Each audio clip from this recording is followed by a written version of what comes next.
Assalamualaikum warahmatullahi wabarakatuh. Saya Aris Munandar dengan NIM 3412301014 dari Prodi Manufaktur semester 3 kelas A pagi. Kali ini saya akan menjawab soal UTS mata kuliah Ilmu Kekuatan Bahan atau IKB.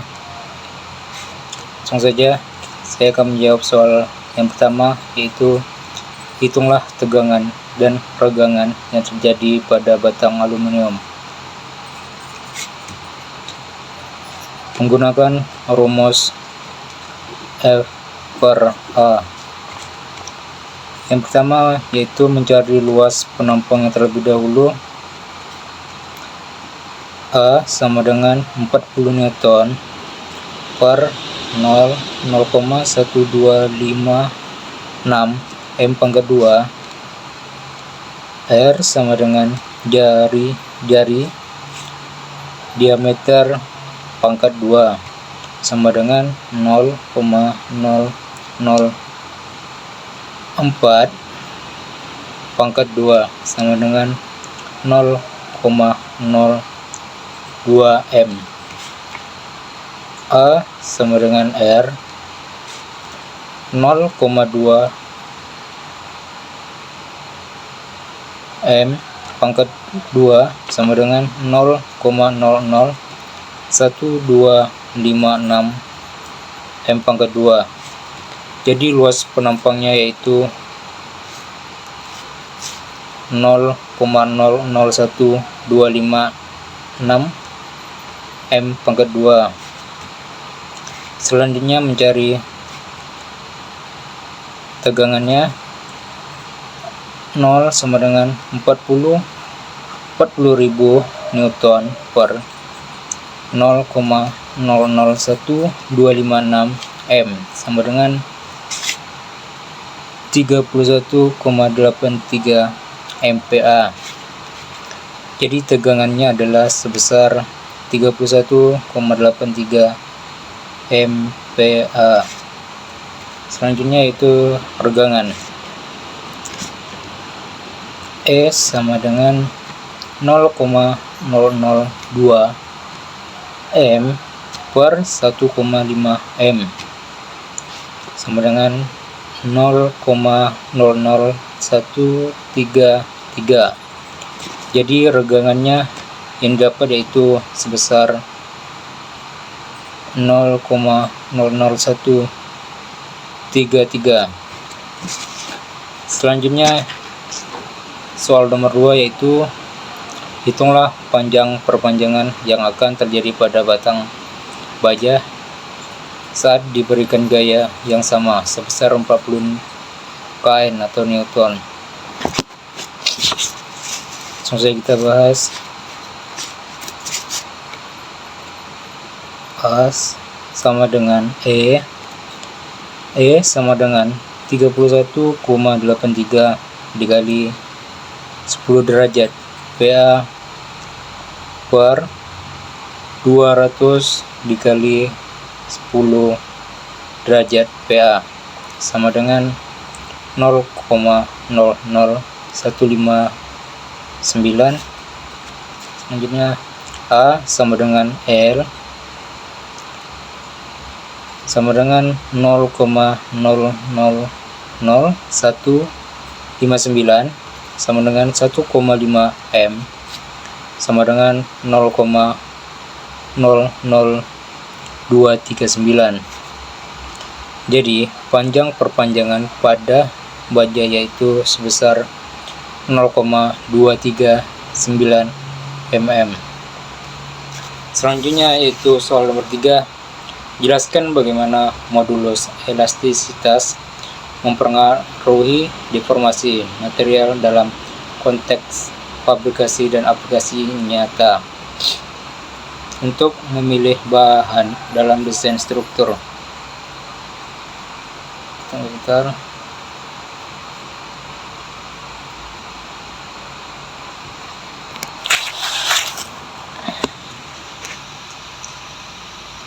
Modulus elastisitas atau modulus Young adalah ukuran kemampuan suatu material untuk mengalami deformasi elastis saat diberikan tegangan. Dalam konteks fabrikasi, pemulihan bahan, dan desain, struktur modulus elastisitas mempengaruhi deformasi material dengan cara berikut. Pengaruh modulus elastisitas terhadap deformasi material. Kemampuan mengembalikan bentuk. Material dengan modulus elastisitas tinggi seperti baja akan mengalami deformasi yang lebih sedikit di bawah beban dapat kembali ke bentuk semula setelah beban dihilangkan. Ini penting dalam aplikasi struktural, di mana bentuk dan integritas struktur harus dipertahankan. Deformasi elastisitas vs deformasi plastik. Modulus elastisitas yang tinggi mengidentifikasi bahwa material lebih cenderung mengalami deformasi elastis, sementara modulus rendah mengidentifikasi kemungkinan deformasi plastik lebih besar. Dalam fabrikasi, pemilihan material dengan sifat elastisitas yang sesuai dapat mempengaruhi kerusakan dan memudahkan proses pembentukan.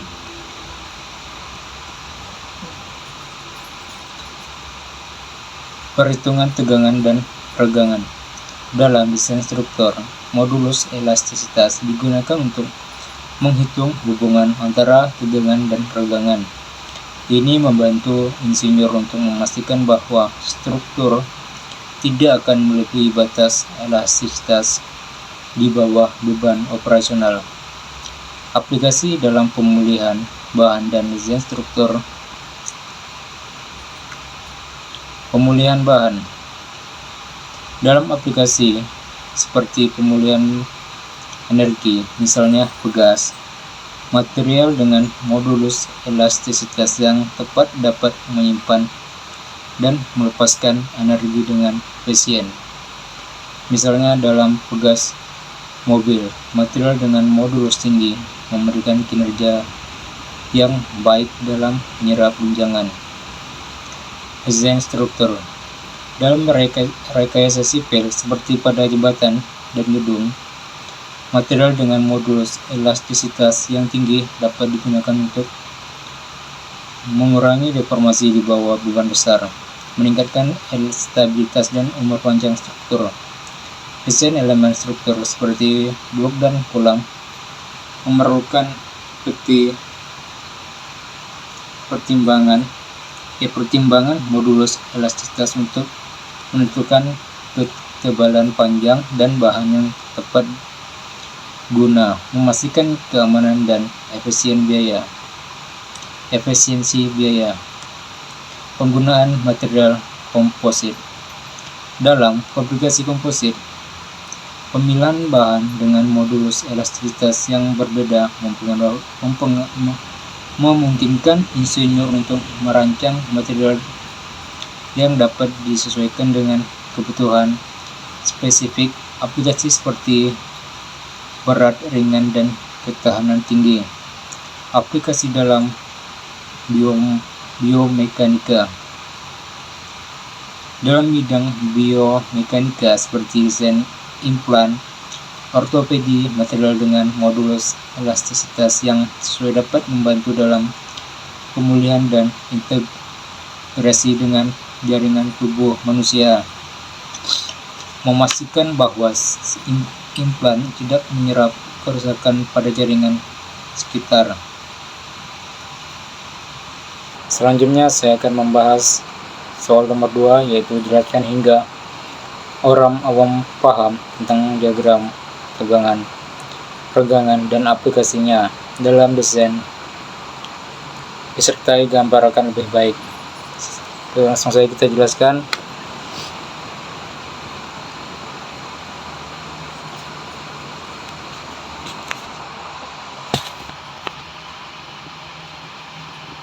Jadi, diagram tegangan atau regangan adalah grafik yang menunjukkan hubungan antara tegangan atau stres dan regangan atau strain dari suatu material ketika diberi beban tertentu.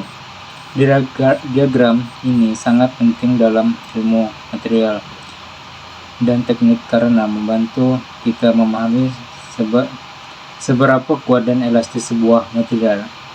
Mari kita bahas bagian-bagian utama dari diagram ini.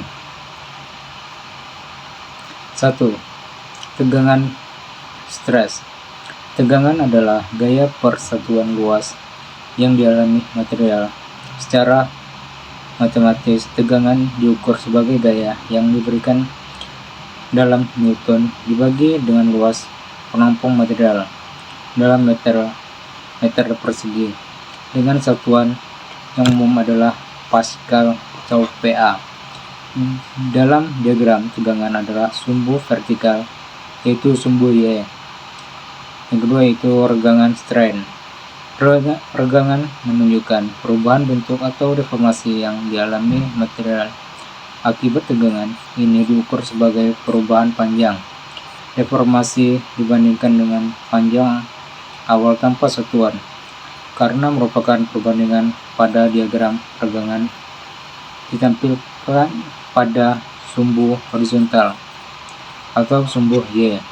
Proses tarik material.